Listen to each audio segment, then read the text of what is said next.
So why do doctors retire early? Not because they are burned out, not because they are forced out, but because they can and because they want to. They've done the work, they've contributed, and most of all, they're ready for something else. And they move on clearly, confidently, without apology. But the idea of stopping before 60 still makes people cringe, people uneasy, especially other doctors.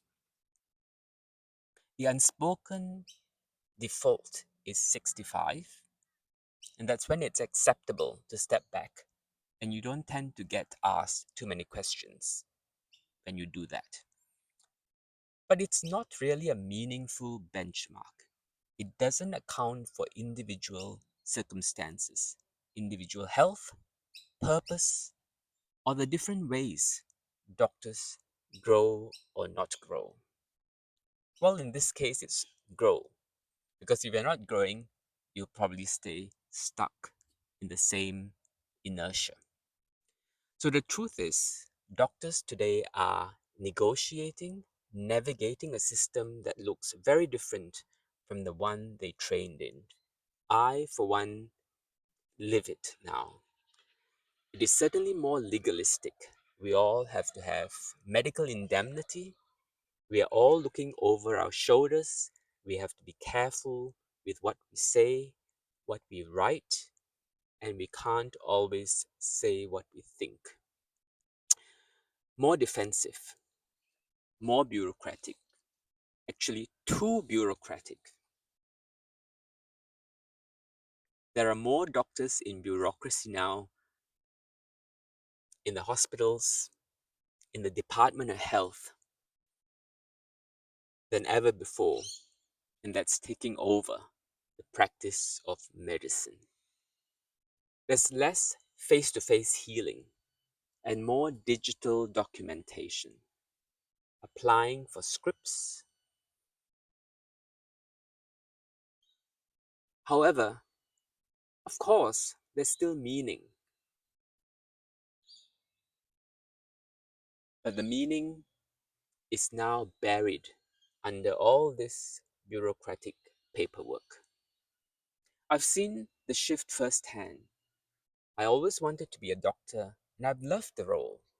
But as I've seen, as you have seen, what happens when the system tightens, when meaning gets diluted by policies, by politicians, by protocols, and billing codes, as in Australia, everything is itemized.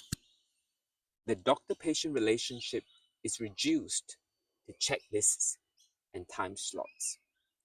5-minute consultation. You're in, you're out. I didn't just watch it happen, but I stepped further in. I completed an MBA.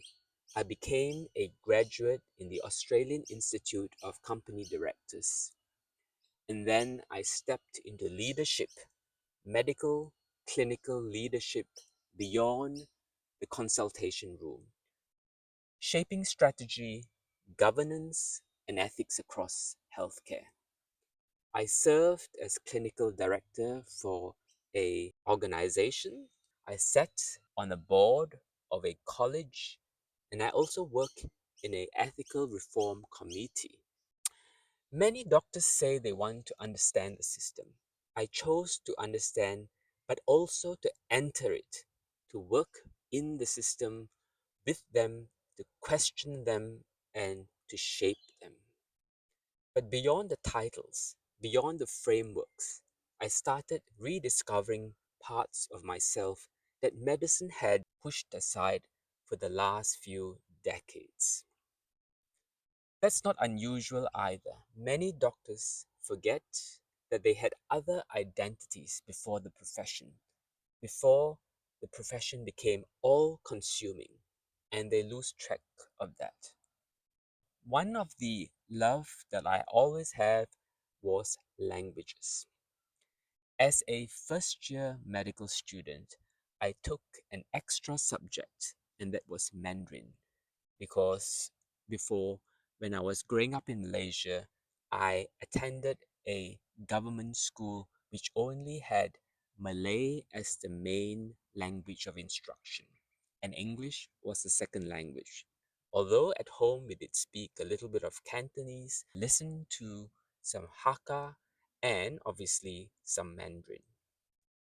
So I've been learning, still learning, and I speak 7 languages. I'm learning an eighth. So each one opens a new way of thinking, a different kind of empathy, far beyond anything you'll find in a clinical algorithm or the very dry protocols that we have to follow. So I've made friends from the different language groups: German friends, Spanish speaking friends from Latin America, Chinese friends, also people from my ancestral village that speaks Hakka and obviously Cantonese. So I've visited these places and I've had the pleasure and the enjoyment of speaking with the local people in their local languages. Doctors are often told to stay sharp, but that sharpness should not be limited to the science of medicine, clinical reasoning, procedural skill, or even diagnostic precision. It should also include the human side, the art of medicine, empathy, curiosity, language, culture, music, history, and faith. These things connect us to people, not just problems. Faith, that's something rarely spoken about in medicine these days. It's being stigmatized, it's being minimized. It's often seen as inappropriate, even unprofessional, as if spirituality has no place in a clinical setting. But for me, faith and a deeper sense of meaning have been the grounding force. Modern medicine teaches us to intervene, to fix, to delay, sometimes to deny death itself. But faith and reality should remind us that not everything can be controlled, not everything is clinical, and not every outcome needs to be won or conquered. There is wisdom in limitation, and this wisdom is being lost in modern medicine. There's also dignity in letting go, which doctors find it hard to. And then there's health, our own health. We give it to others, but we neglect it in ourselves. Some doctors work until their bodies stop them, not by choice, but by collapse. Unattended symptoms, silent decline, warning signs brushed off. Lack of insight. They do not see their own decline. They think they're invincible. Some never see it coming. Others ignore it until the medical board intervenes. Doctors are smart people, so they tend to hide, they tend to mask these deficiencies. Like many in the profession, I spent decades focused outwardly on patients, on clinics, on the system. But I realized that it's no longer healthy. One of my other activities that I've returned to is sports, table tennis. I've started taking coaching, retrained myself with a handshake grip, whereas in the past I learned the pen grip, and now begin playing a few times a week. I've become healthier and fitter. I feel it: strength, sharpness, and joy. Not just health maintenance, but reclamation and even strength. This is the part many doctors never reach, the point where you begin to apply all you've learned to yourself. We talk about social networks. Do doctors have social networks? Very few do, and if they do, they are rather superficial. Some doctors feel that they can never leave. They are bound by identity, by duty, but identity is the main thing. They fear what lies outside that role. And some feel that they owe it to the profession to stay. And that's not a good feeling, that you're obligated. And with that sometimes comes guilt, even resentment. And a calling, a calling that you've had when you were young, doesn't have to be lifelong. You can be called to other things and to many things over a lifetime. Staying not out of purpose but out of fear, habit, and a quiet submission and reluctance to face your own truth isn't loyalty. It is inertia. It is laziness. But there's another way. It takes courage to pause, clarity to listen, and trust to believe in your own value, which doesn't end with your title, with your role as a doctor. Sometimes the most honorable and the most healthy path is not just holding on for the sake of holding on because of our pride, our identity, which is mainly determined and dictated by our pride.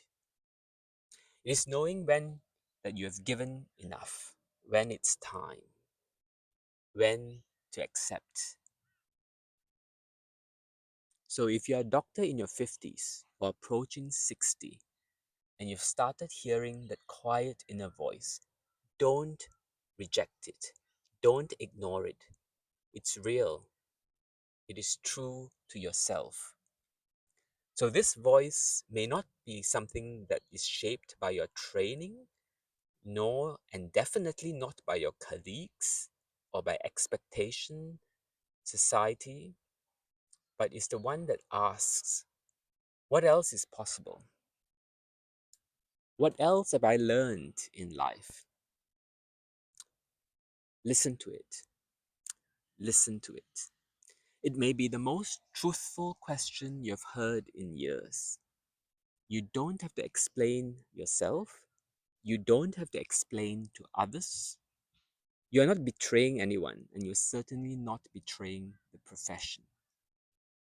You need to honor the full scope of your life and what's right for you.